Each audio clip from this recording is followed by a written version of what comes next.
네, 국정농단 의혹 등으로 검찰에 출석한 최순실 씨가 조사 9시간 만에 긴급 체포돼 구치소에 수감됐습니다. 검찰은 잠시 후 최 씨를 다시 불러 조사를 이어갈 예정인데요. 네, 검찰에 나가 있는 취재 기자 연결합니다. 이재동 기자. 네, 서울중앙지검입니다. 네, 검찰이 최 씨를 긴급 체포했습니다. 이유에 대해서 말해주시죠. 네, 검찰은 어젯밤 11시 57분입니다. 최 씨를 긴급 체포하면서 그 경위를 구체적으로 설명했습니다. 검찰 관계자는 최 씨가 각종 혐의에 대해 일체 부인하여 증거를 인멸할 우려가 있다고 밝혔습니다. 또 이미 국외로 도피한 사실이 있는 데다 주민등록상 주소지에 거주하지 않아 도망할 우려가 있다고도 전했습니다. 현재 극도의 불안한 심리 상태를 보이는 등 석방할 경우 예기치 못한 상황이 발생할 가능성이 있다고도 덧붙였습니다. 최 씨는 어제 오후 검찰에 출석하면서 죽을 죄를 지었다, 국민들께 죄송하다며 반성하는 모습을 보였는데 정작 검찰 조사에서는 각종 혐의에 대해 모두 고개를 저은 겁니다. 새벽 2시쯤에 검찰 청사를 빠져나와 서울구치소로 이송이 됐는데 차량 뒷좌석에 최 씨는 고개를 숙이고 쏟아지는 취재진의 질문에는 아무런 대답을 하지 않았습니다.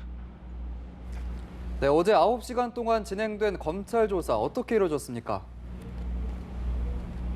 네, 최 씨는 바로 제 뒤에 보이는 건물인 서울중앙지검 7층 영상 녹화실에서 조사를 받았습니다. 형사 8부 소속 검사들이 최 씨를 조사하며 미르 K스포츠재단 의혹에 관한 것들을 우선 물어본 것으로 전해졌습니다. 최 씨는 출석 당시에는 매우 당황해하는 모습을 보였지만 곧 안정을 되찾았고 이후로는 자신을 향해 제기된 의혹들에 대해 하고 싶은 말을 충분히 했다는 것이 검찰의 설명입니다. 건강에 큰 이상이 있는 것 같지는 않아 보이지만 심장이 좋지 않고 공황장애가 있어 본인이 복용하던 약을 먹게 했다고도 전했습니다. 어제 저녁 식사로 시켜준 곰탕도 거의 다 먹었다고 합니다. 예, 조사는 순조롭게 진행이 되는 것 같은데요. 하지만 최 씨가 혐의를 부인하고 있다는 건 앞으로 검찰 조사에도 상당한 시간이 걸릴 거라고 볼 수 있지 않겠습니까? 그렇습니다. 검찰은 9시간 동안 진행된 조사에서 최 씨가 각종 혐의에 대해 전면 부인하고 있다고 설명했습니다. 최 씨는 앞서 언론 인터뷰에서도 박근혜 대통령을 개인적으로 도왔을 뿐 국정에 부정하게 개입할 뜻은 없었다며 법적 책임을 피해가려는 듯한 모습을 보였습니다. 하지만 검찰은 앞으로 추가 조사를 통해 최 씨의 범죄 혐의를 보다 명확히 밝혀낸 뒤 우선 구속영장을 청구해 신병 확보부터 하겠다는 방침입니다.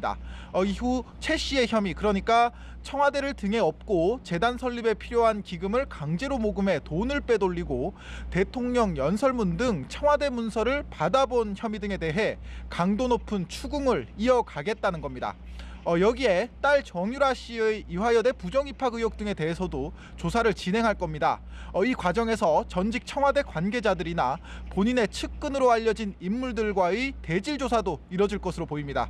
수사팀은 어젯밤 최 씨의 금융거래 내역을 확보하기 위해 시중은행 4곳을 압수수색하는 등 혐의를 입증할 증거 확보 작업도 이어가고 있습니다. 검찰은 오늘 오전 구치소에 수감된 최 씨를 다시 불러 이틀째 조사를 진행할 예정입니다. 지금까지 서울중앙지검에서 연합뉴스TV 이재동입니다.